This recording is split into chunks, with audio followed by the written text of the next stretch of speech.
So welcome to today's DFI webinar. For those who don't know me, my name is Sarah Corley. I'm DFI's community manager. And one of the things that I do is coordinate DFI's webinar series. So it's amazing to be with you again during 3 webinars we've got coming up this month on the topic of MSME financing, 2 in English, 1 in French. So today's our first session, which I'm really excited to, and look forward to seeing you all on future sessions as well. Just a couple of housekeeping things before we start. So just a reminder, at the bottom of your screen, when you move your mouse to the bottom, you'll see 2 things, the chat and the Q&A. The chat really we'll just use for saying hi to each other, but the Q&A is where I want you to post any questions that you might have for today's panelists. Do post away. We've got 4 experts on the line with us, and let's utilize every little information and experience that they have while they're with us today. Also, just a second reminder, we are recording today's call. So you can catch up on anything you may miss, or you can share with all of your colleagues if you really enjoyed the session once that goes live on our DFI webinar tomorrow. So without further ado, I don't want to take up too much time today. It's going to be my pleasure to pass over to our moderator. So I get to sit back and enjoy this session a little bit because lovely Elizabeth Friend is going to do the most of the moderation for us today. So yeah, our CDFP graduate and also our expert for who leads our MSME financing course. So you're in good hands with Elizabeth. So thank you, Elizabeth, and over to you. All right, thank you, Sarah. Give me just a moment to do a quick screen share here.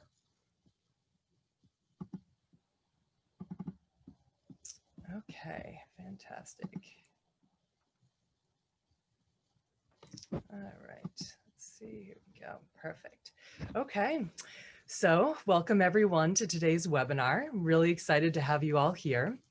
So as Sarah said, my name is Elizabeth Friend. I am the Managing Director of the Small Scale Sustainable Infrastructure Development Fund, or SRIDF. And I also have had the wonderful opportunity to work with DFI on a course on digital MSME finance, which I am teaching and from which this particular webinar emerged. So I have spent the better part of my career working with micro entrepreneurs and much more recently with social impact startups. And I know firsthand just how difficult it can be to have financing come together between these MSMEs and financial service providers. Oftentimes there are a number of challenging barriers, everything from MSMEs not having sufficient collateral to not having established formal credit scores, and also other challenges around not necessarily being able to provide very clear audited financial records, just to name a few.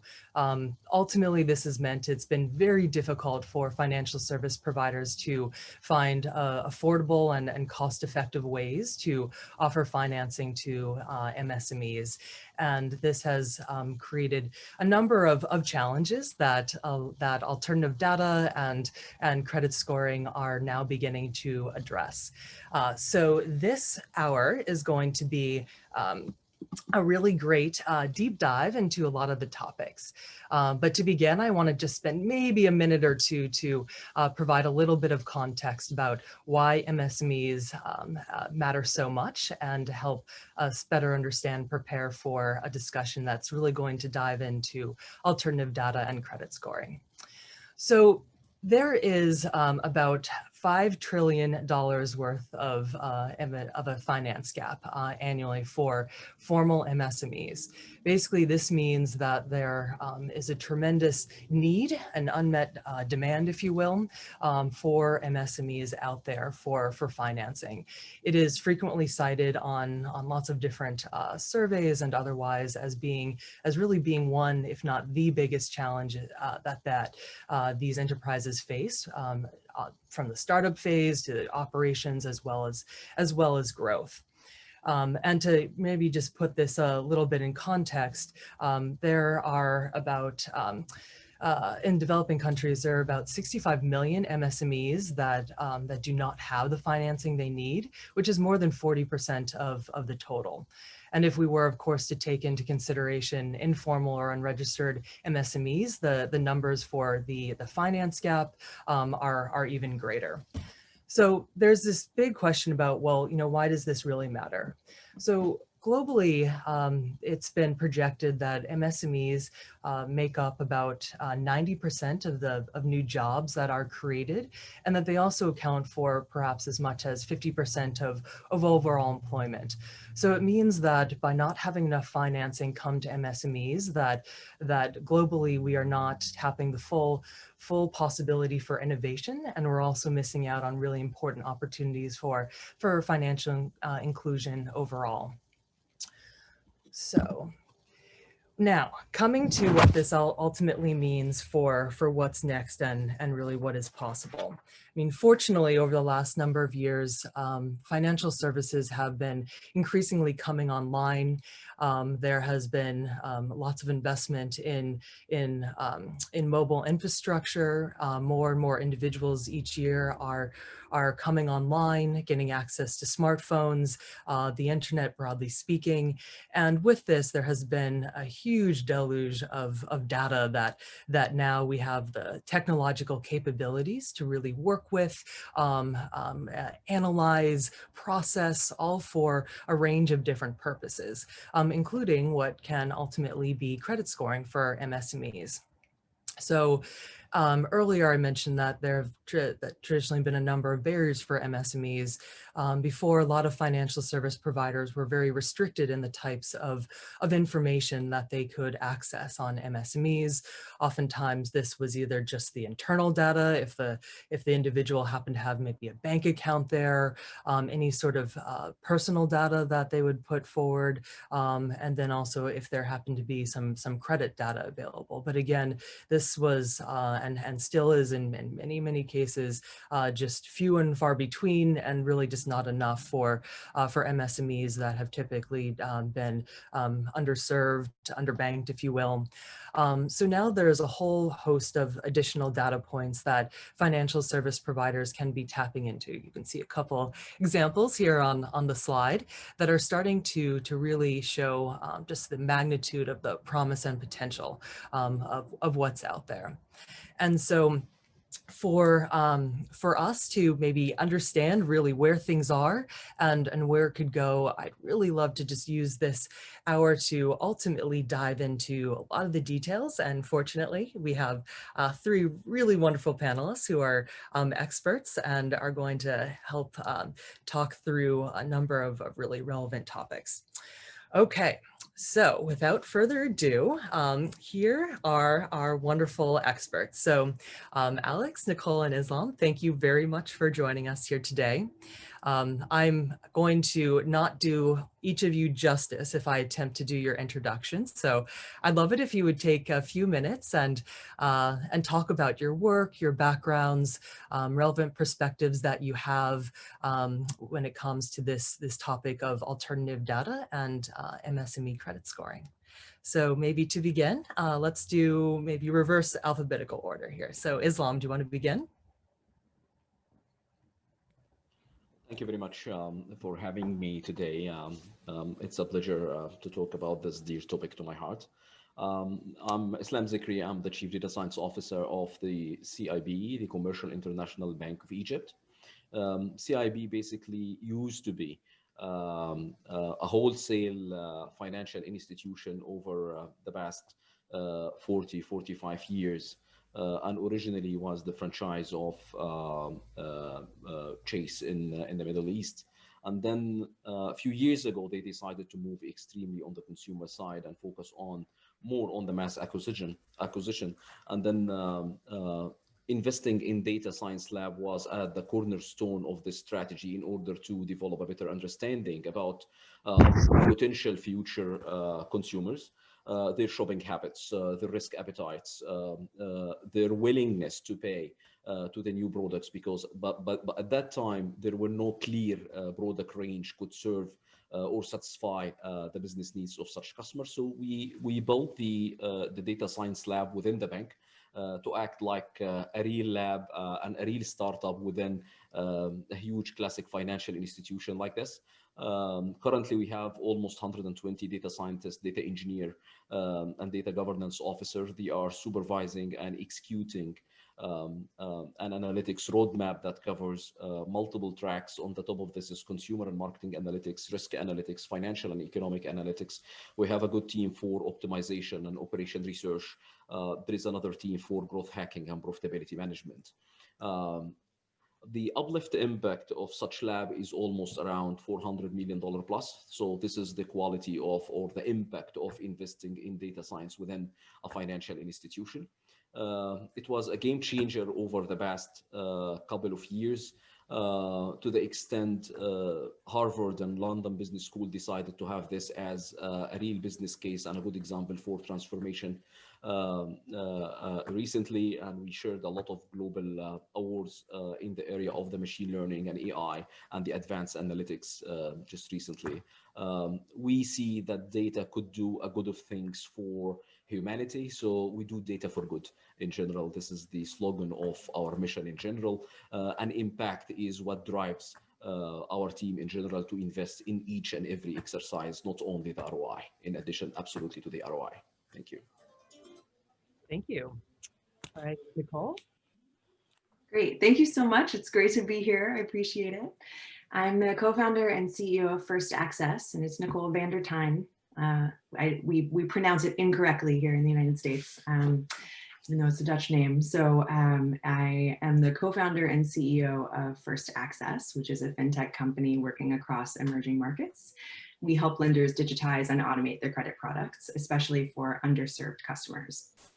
We were one of the first companies to offer credit scoring as a service in emerging markets, founded in 2011, actually signed what I think is the first partnership with a telco that allowed people to turn their mobile data into a credit score, which was in Tanzania, I believe all the way back in 2013. And over a several year period, we focused largely on data science. We analyzed almost 60 billion data points. And we found that using mobile data for credit scoring is certainly mathematically possible, but outside of a fairly narrow use case, it's problematic for a few reasons that we'll get into in our discussion. So in about 2014, we expanded the scope of our work to customizable scoring and data. We analyzed utilities data, off-grid energy sources, credit bureaus, and more, particularly data that loan officers were collecting directly from customers. On the scoring side, we tested a wide variety of statistical models, both with and without machine learning.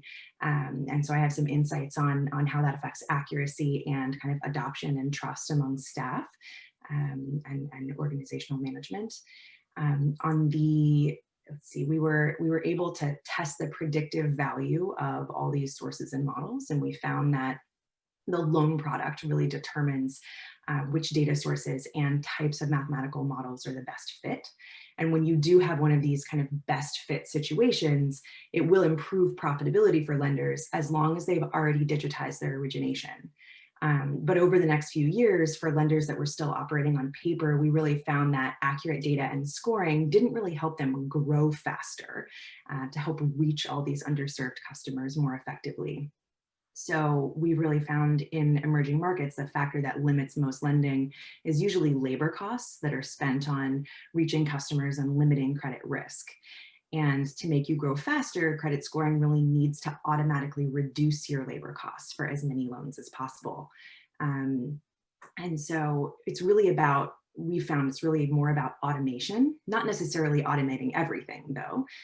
Many types of loan products really rely on particular steps involving that kind of human touch or human judgment that's very critical. But there is a lot that you can automate out. So First Access helps lenders digitize and add custom data, scoring, and automation so they can reach customers faster with their unique loan products in whatever combination, with whichever data sources, et cetera. So far, lenders have saved almost 400 years of loan processing time by fast tracking customers on First Access. So I would say where we really excel is in the kind of digital transformation process, making digital transformation easier and allowing incremental automation to be added into the process. And we've found a lot of unique combinations of the right loan product, the right data sources, the right origination steps that should happen, and ways to kind of drive profitability through using data in a more strategic way. So I'm looking forward to diving into this discussion. Great. Thank you. All right, Alex. Good morning, everyone. I'm Alex Rizzi. I'm a senior director at the Center for Financial Inclusion, which is a think tank within Axion International. And CFI has worked for over 12 years on advancing financial inclusion through research, standard setting, and advocacy.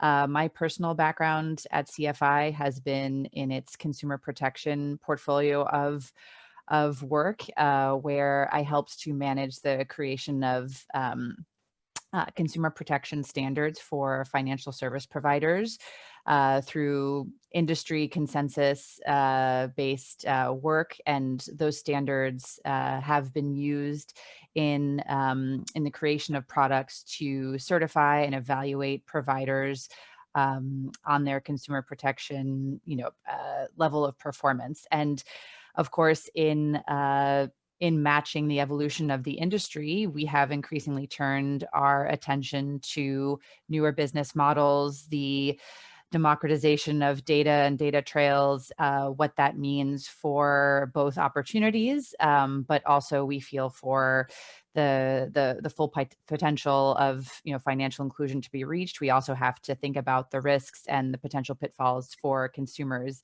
And it's not to say that we want to be a naysayer in this space or a wet blanket, but we feel like this is an important lens to keep on, especially as the pace of change is so rapid, as regulators struggle to keep up with the pace of change, as the traditional guardrails of data protection are not necessarily sufficient for these new business models. So we're continuing our focus on consumer protection and good data practices in this space. And one of the projects that we're currently working on is thinking about the use of algorithms in financial inclusion and doing a bit of a landscaping from different stakeholders, whether it's fintechs, their third-party partners, traditional MFIs that are digitizing, consumer advocates, regulators, to think about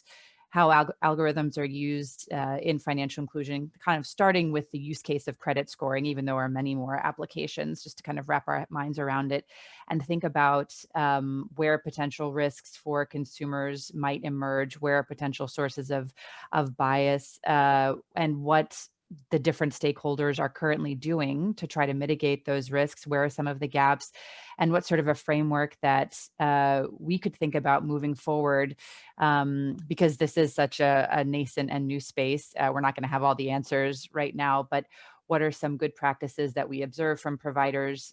What are some existing accountability tools, whether it's from the industry or from regulation, to look at the use of algorithms and alternative data? What are the data rights and responsibilities that consumers are increasingly being empowered with in this space? And how does that all come together in financial inclusion? And what are some pain points and areas that deserve further scrutiny? So that's sort of where we're at. Perfect. All right. Well, thank you all again for being here. So one last quick framing before we dive into the actual discussion itself. So here are a number of topics that I think will be interesting to cover. I hope that we have time to get through all of them, but I think what we'll be able to do is to really facilitate this discussion. I'd love to have you, I'll pose a question. Feel free to hop in, whoever wants to go first. But I'd love to hear each of your perspectives on the questions that feel most resonant to you. And then also please feel free to go back and forth with each other. If there's different viewpoints or different perspectives or anecdotes that you see that you think would be relevant, I mean, please do share. All right, so I am going to just pause for a second and stop this screen share here so that we can all better see each other. Okay, so first question is really around alternative data and this idea of really it not being one size fits all. I think there's a tendency these days to like, okay, alternative data and credit scoring, and for people to really assume that they have a full understanding of what that means. And I think broadly speaking, on a very high level, that is true. But when it comes to really thinking about, well, what are we actually doing with alternative data and credit scoring? I mean, ultimately, it is a means to an end. So I'd love to hear your thoughts about that particular aspect, but then also to maybe go a little bit more deeply into what is generally this broad category of alternative data, and talk a little bit about the relationships that exist between the different types of alternative data and the different types of credit products that could or perhaps should be offered based on that data. And maybe I'll just stop there and see who would like to go first and chime in.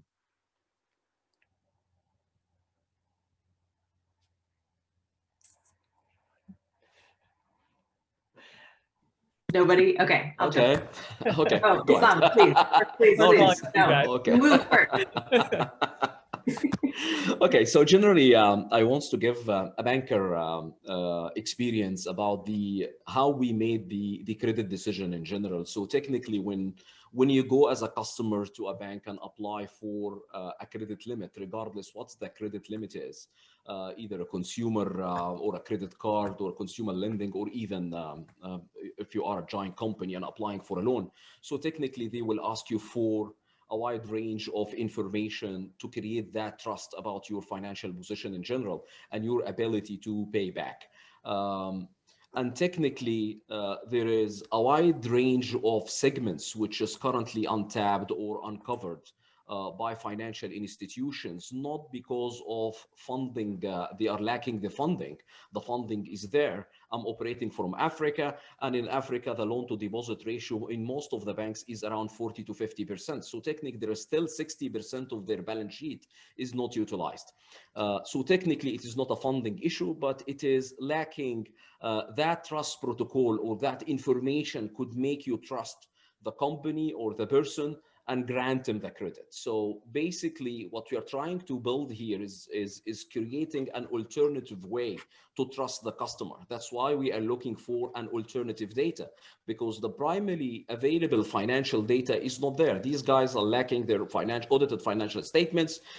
They don't have, in most of the cases, an income proof like the one you used to ask your consumers most of the time to prove their income and start granting the credit. So technically, you'll need an alternative data, and then you'll need an alternative process, which is the scoring process, in order to come up with a unique score could push the bank or incentivize the bank or the financial institution to take that risky decision in their view and accept the credit risk on their balance sheet.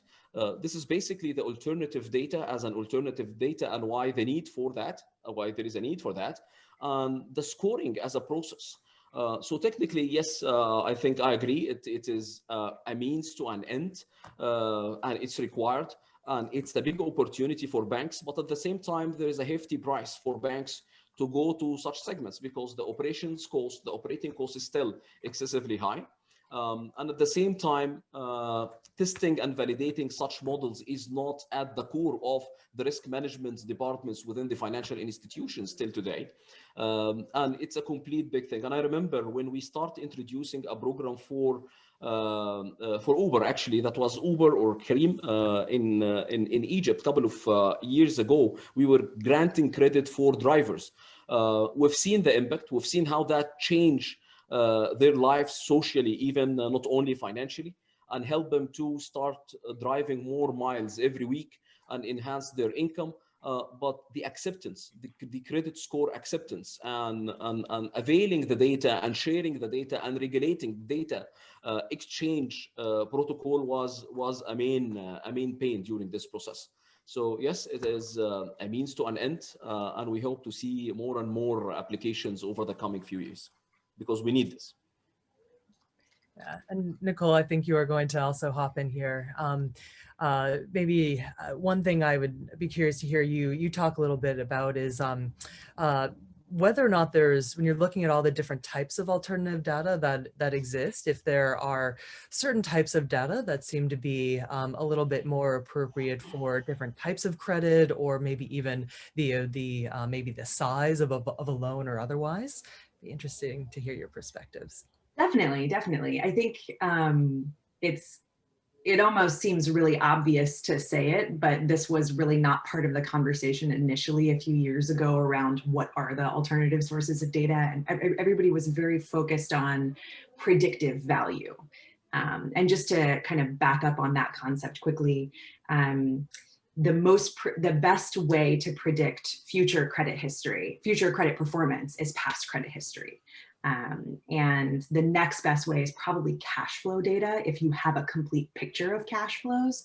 So, you know, financial institutions that have been doing MSME credit for decades have been getting that information kind of the right way, the only way that has been possible, which is to ask someone and try to ask enough questions and form a complete enough picture. It's just that, of course, the cost of getting that information is very high in the absence of credit history that can be easily retrieved. And so, of course, where credit bureau data is available in the form of credit histories and where it's accurate, that is going to be a really valuable piece of information. But obviously, we're also all very focused on the universe of people who are kind of excluded, who don't have a credit history yet, and you know what is the best way to reach them. And so I think if you look at the proof points for different kinds of data, both from our experience and other companies, you can see kind of clear matches to a given kind of loan product based on how long it takes to get a particular type of data. So for example, psychometric data have proven to be quite useful in sort of validating potential SME borrowers who've been rejected through more traditional or conventional origination. But it takes time to collect that information. And so it is getting increasingly automated where, you know, it doesn't require two people to have a conversation. A potential borrower can actually fill out a bunch of information on their phone or on a computer, but it takes some time to get that information. And so, so that particular use case fits well with SME loans, and increasingly as it gets more automated, is getting to be a little more useful for consumer lending. On the other hand, something like, you know, telco data, if a telco is offering loans in partnership with the bank, or Android data for nano loans is a good fit in the sense that it can be instant. That said, that type of data is, while it can be predictive, it is generally being used more to reject very high risk people. Because if you're giving a bunch of people a first time loan, statistically, you want to be able to compare apples to apples. So the goal is basically use Android data to sort of reject the people who are likely fraudsters or very, very high risk. And then for everybody else, actually offer them pretty much identical loan terms. And that allows you to then isolate those who perform well and who can get future loans from those who don't, and sort of attribute whichever factors or risk factors may be relevant to them, so that you can kind of understand better and better who you should be targeting with nano loans. But I think what we haven't seen yet, and what I'm excited about our work on, and just seeing in the industry in general over the next few years, is how do you use those more instant sources of data to help generate a credit history, but then use more kind of analytical prowess and relationship driven lending to graduate those customers to financial services that are more impactful, to more savings, to business loans, to insurance, not just to create more value for the customer, but also because it needs to be sustainable or profitable for the financial institution itself. So there are not really strong examples yet of companies that offer nano loans as their core product that are also profitable and have shown that they can graduate customers to a variety of other financial services. And so I think over the next few years, that's what we'll be really interested to see. But you know, when you look at the time required to get a certain type of data, and kind of what its predictive value is, I think there are clear links between certain types of data and certain types of loan products. We just haven't seen a lot of crossover yet, where one type of data is used to kind of bring people into the system and get them a credit history, and then they're really being able to access a much wider range of services. And this is also, of course, because, you know, fintechs are largely the ones offering nano loans, and getting the regulatory approvals to, you know, take deposits and all of that is much more complex, and also not the strategy that a lot of them have, just because their cost of capital through, you know, venture investing is a lot more expensive, and they are often being pushed to achieve a growth rate that is more focused on kind of growth at all costs, and not necessarily prioritizing hitting profitability. Whereas for,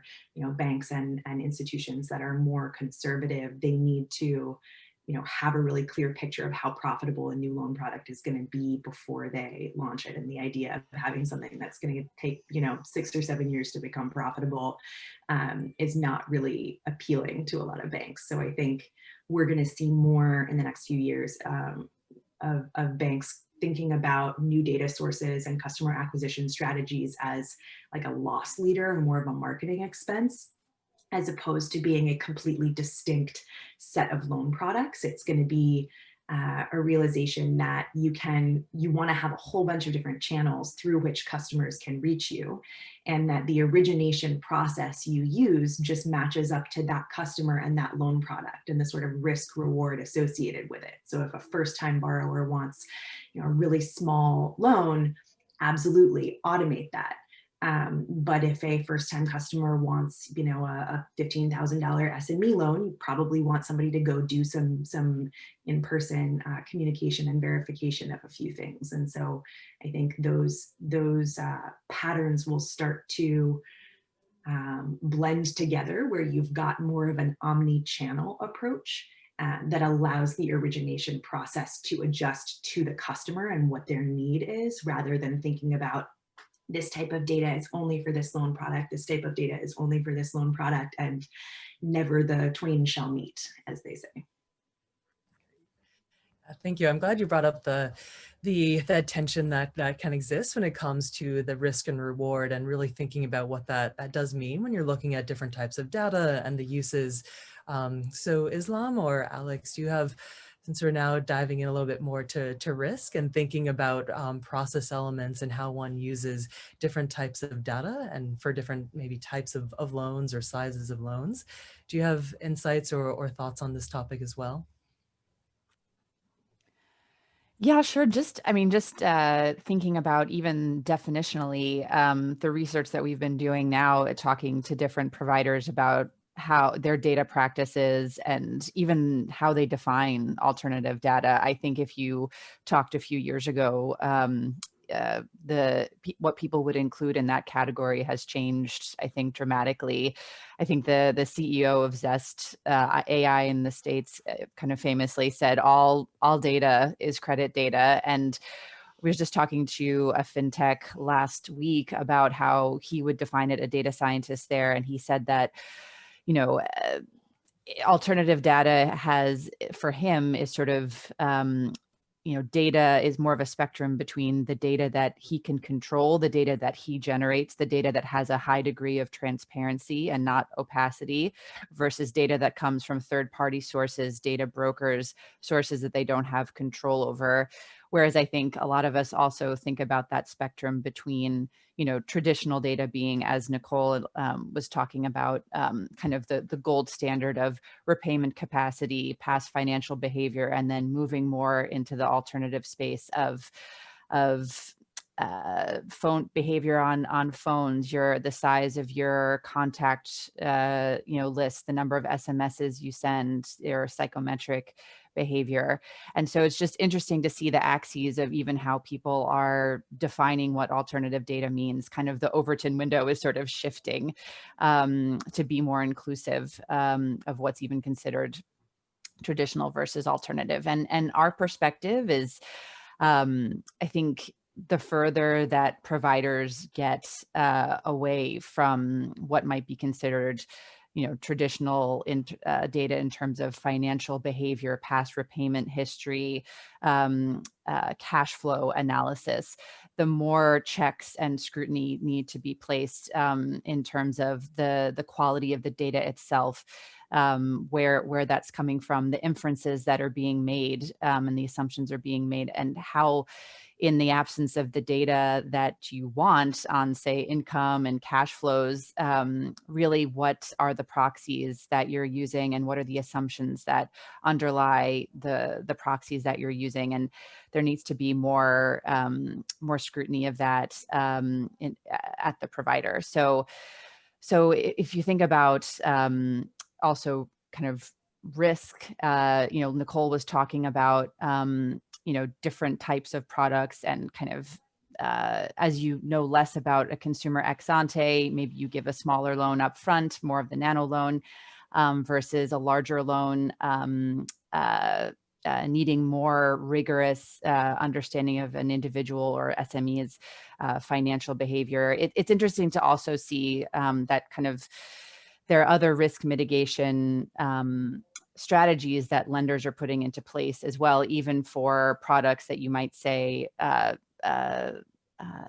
they don't know a lot about the customer ex ante. They're asking for guarantors or other folks to kind of bring into the process a kind of a trusted network. I think I've seen with Lendo, where if the borrower fails to pay back, the scores of the people in that trusted network will also suffer. So even if a lender is making a decision about who gets a loan with maybe not a lot of financial data, they find other ways to try to mitigate that risk through guarantees or through bringing other people into the process. So there are different, the loan size is not the only, I think, tool for risk mitigation that we're seeing in practice. Do you find that there seems to be a general understanding or realization out there that about the quality as well as the quantity of data that is really necessary and needed for there to be a really good and smart decision made by a financial service provider when it comes to any types of these MSMEs, ranging from the really small micro ones all the way up to the ones that are clearly growing and more medium in size. Do you feel like we're at a point where you could almost point to, okay, well, yes, this type of data when coupled with this type is definitely going to be sufficient to give us the type of credit scoring at whatever risk tolerance level that we would have as a financial service provider? Or are we not there yet, do you think, overall? Do you think that there's still a lot of learning and still a lot of figuring out of even what is going to make sense as appropriate data points? I can jump in on that one. I think I think there is still a lot of learning to be done, but that ultimately many of these things come down to the lender's risk appetite. We've seen, and I was just looking at some of the questions that people have typed into the Q&A, which are all great questions.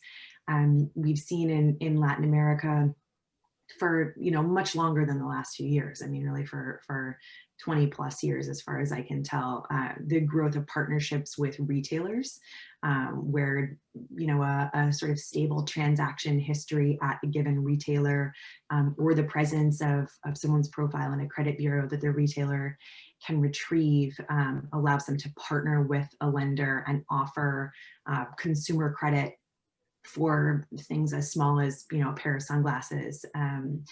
I haven't seen that happening in business credit as much, which I think is sort of more impactful for people. But that's also not my area of expertise in Latin America. So maybe others could speak more to that. But I think there's some interesting partnerships there, where as long as you've got sort of a stable history with a given consumer, Then there is the perception that they are lower risk in the sense that you kind of know who they are, how to contact them, et cetera. There's sort of a very verified person. Even if you don't know whether you don't know how that transaction history would necessarily, it may not say much about their overall cash flow picture. So that's kind of a pool of data that I would say is out there and hasn't been explored as much in other regions, and particularly online purchases, as like digital transaction histories are more easily verifiable. I think there's a lot of potential for partnerships there, and particularly between banks and retailers, where they really could benefit from each other and need the partnership, whereas doing it just one of them doing it wouldn't work. And then I think there's also, by the same measure as access to the internet is just more widely available and more small businesses are transacting digitally, I think you have more situations where a small business's cash flows, you can get actually a more complete picture of those cash flows, which is even better for small business lending. You know, if you've got 80-90+% of someone's transaction history, you have a much better idea of what their actual credit risk is. And so it's not just that you sort of know who they are and how to contact them if something goes wrong. It's really more that you can gauge a potentially larger loan size that would still be a viable fit for them. But you know, the slice of businesses that fall into that category, particularly informal businesses, is still very small. And so if there are business models out there that are very sophisticated and very well honed toward targeting that particular slice of businesses, where they can do everything in a really automated fashion and the costs are pretty low, and it's that can be quite profitable, but it's just not a big market yet in a lot of places. So I think that will grow. And then these other pools of data where you've got a sort of stable history, but less of a full picture, a more limited picture, let's say, also exist. And I think there will be a lot more innovation around using those two separate sort of pools of data over the next few years. But ultimately it comes down to what a lender is willing to base a decision on. And the way fintech companies are capitalized and structured, if they are lenders themselves and we're not a lender, we want to make software that all lenders can use and benefit from. But the nature of a fintech company that is lending off its own balance sheet is very different. And so even if a fintech company has proven that a certain data source can be used, that doesn't necessarily mean that a bank or more conventional but non-bank financial institution is going to be able to use it effectively, unfortunately. And I think you kind of have to dip your toes in the water and start experimenting and running pilots and things like that, and kind of get comfortable with it. So there will need to be more of that, not just certain types of startups innovating around new loan products and new data sources.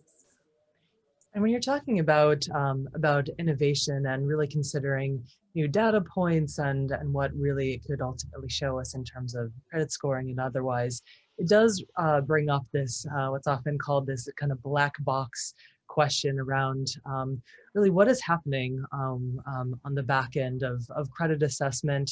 There's a lot of data from a lot of different sources that are often feeding into algorithms and through machine learning and a lot of statistical analysis. There are growing concerns about whether or not, instead of actually becoming living up to its full potential and helping to address a lot of financial inclusion and even broader economic growth goals, for example, that a lot of the reliance on alternative data and all that goes with it could actually be having a negative effect, perhaps perpetuating certain exclusionary dynamics that exist in different cultures. Is it possible that maybe, okay, if you include this data point, that it will actually inadvertently rule out a whole segment of people and prevent them from getting a high enough score to reach, to be able to access the kind of financing that they need? I'd love to hear your perspectives, all of you, on where that is at this point in time. How big a concern is it? How can we be sure that going forward, that we will not find ourselves in a situation where this is a reality at large? I think there are a couple of facts I think we need to put them under the light here. First of all, the size of data is irrelevant to the quality of the outcome we are trying to reach at the end, because technically the main problem is not the financial inclusion, it is the financial exclusion of a specific segments. And these guys or businesses are excluded because the lack of information and data and our ability to trust them as financial institution.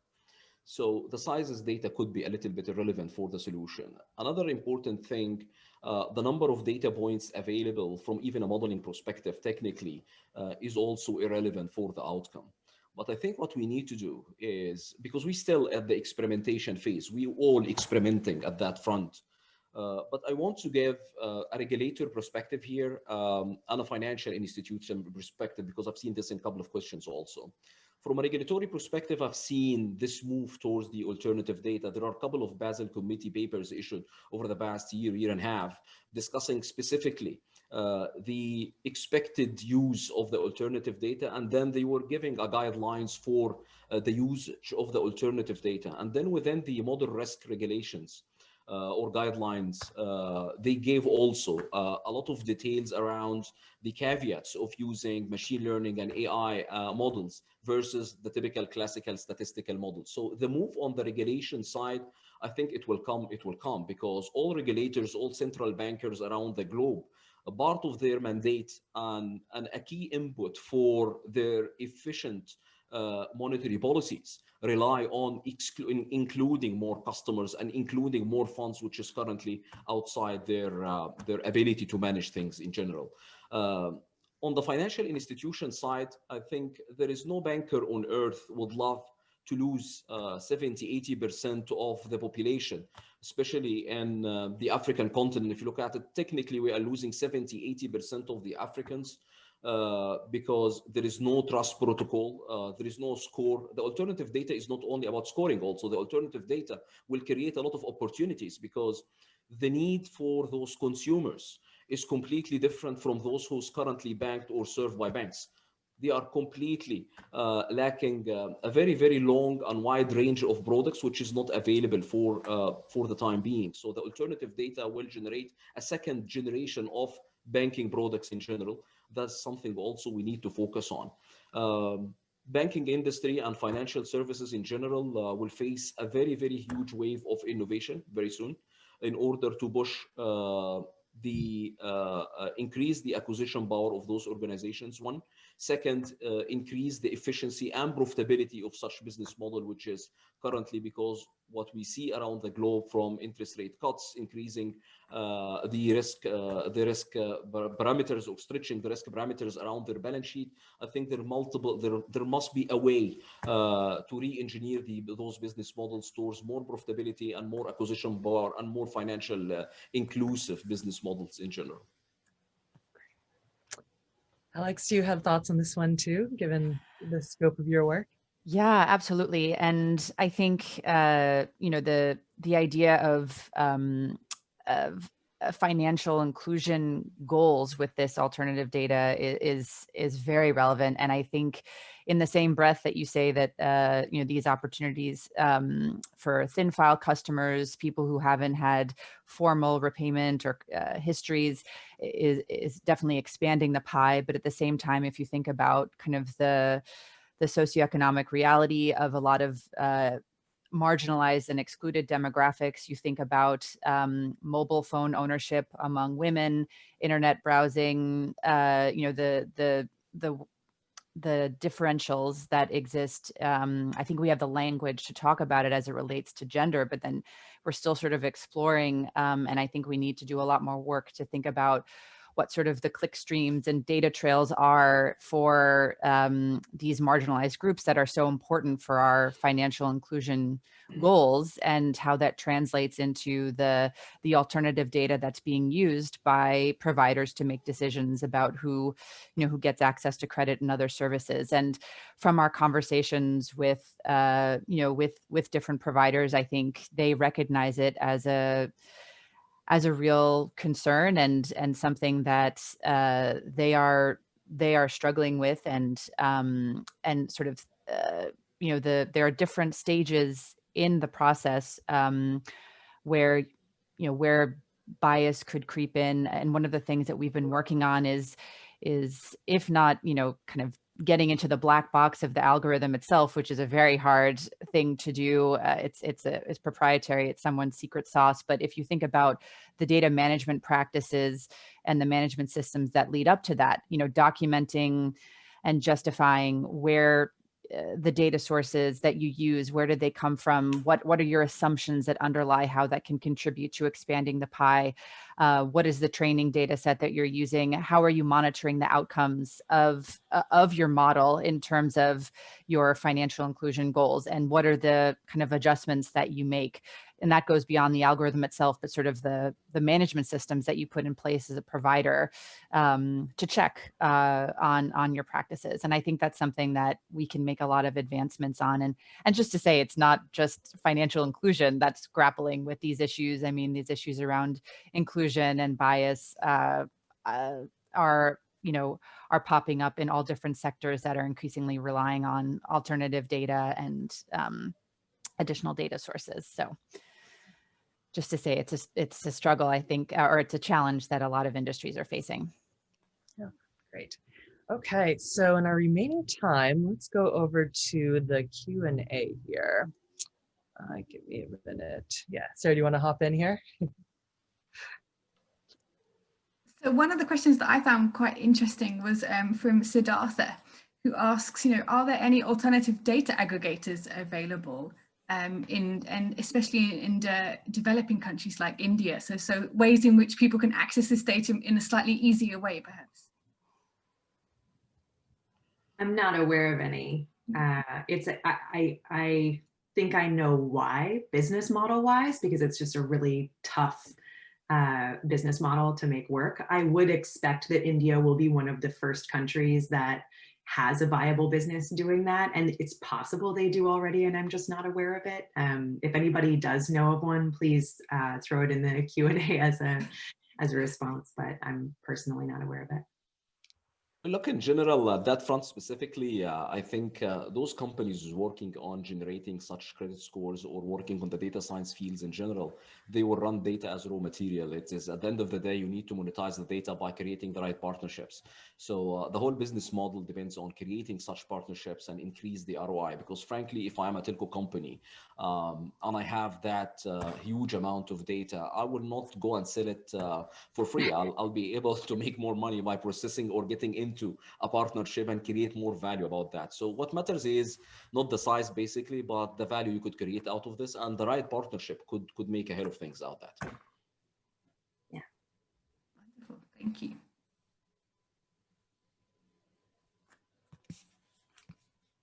Elizabeth, was there any questions there that you I mean, talking of partnerships, we do have the good, the question that first came in around are there any good examples of data sharing and partnerships? So you mentioned the retailers and banks. Are there any others? I mean, this person in particular is asking around the agriculture world, which is obviously a big part of the SMEs, and how perhaps, loan officers that already exist in other, with the partners, could sort of help with collections, etc. How would you think about that?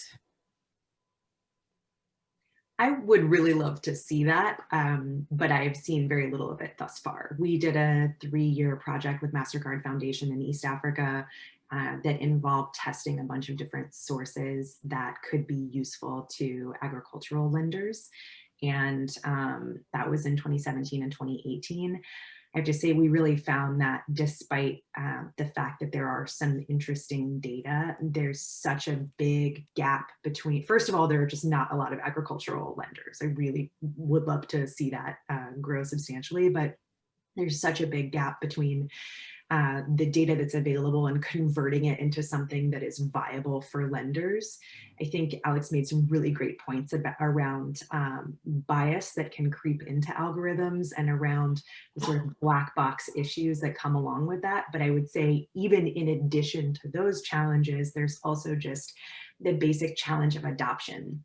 Agricultural lending right now is very manual. It's very relationship driven, high touch, kind of high labor costs, which is one of the reasons that there's not a lot of it happening in emerging markets compared to some other sectors. And I think that means that you have to bridge a big gap in trust among staff, where you have to get staff to be over time a lot more data savvy and trusting of more complex data sets and sort of outputs from those data sets. So I think there are some companies that were working in that space a few years ago, and I think some of them have gone out of business. I think some of them are still chugging along, but there's a lot of work to be done on how to translate data, even from other types of partners in the agricultural space, into viable credit data, or even marketing data for loans. So I've not seen a lot of interest there from existing agricultural lenders, in addition to the fact that even once there's interest, there needs to be the ability to adopt it, which comes with a lot of training and sort of data savviness that I think is an expensive thing to bring to a big staff of agricultural loan officers. Thank you for sharing that, Nicole. I think, yeah, it's more complicated than it may originally seem from the question. So yeah, great input. Thank you.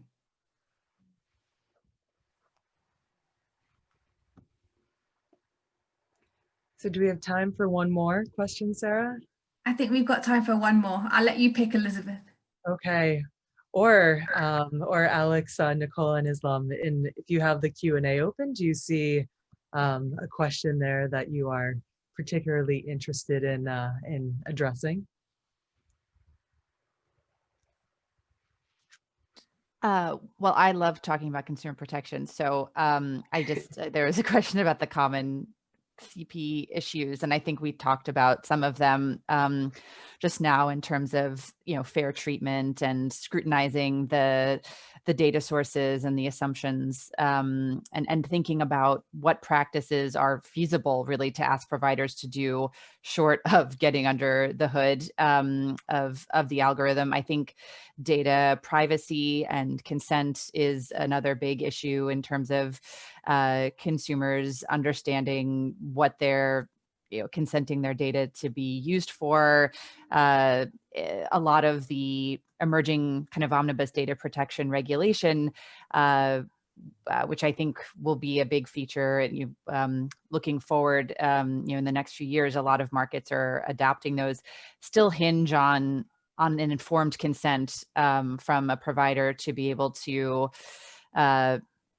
scrape and use data for a variety of applications. And just this idea of informed consent in this kind of wildly expanding data ecosystem, to me is a challenge, is challenging to see that really being put into practice at a consumer level when we consider ourselves, really, how do we understand, how our data is being used, where it's being sold, and what so I think that's a really big issue in this space as well.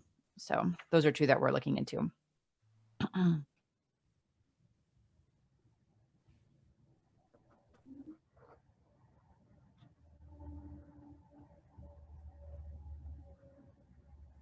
Great.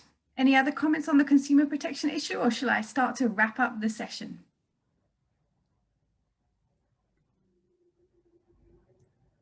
If we wrap up, I'll try to write in answers to the ones that I have answers to. Perfect. That would be wonderful. Well, it's been a very enjoyable and educational hour. For me, especially, I've really enjoyed hearing about the difference, how we can start to harness some of these alternative data sources, some of the pros, some of the cons, some of the challenges. And I think it's really, really exciting to think about the ability to actually start to include more and more people when we're moving away from these traditional models, but yet balancing that with the risk and the risk mitigations that you all spoke about. Elizabeth, do you have anything that you'd like to just add to wrap up for the session today? I think I'm good. I would only say that this is a really exciting area and one that is very dynamic. I think there is a lot happening. I would encourage anybody who is really interested in this topic to set up a Google Alerts news feed and really keep tabs.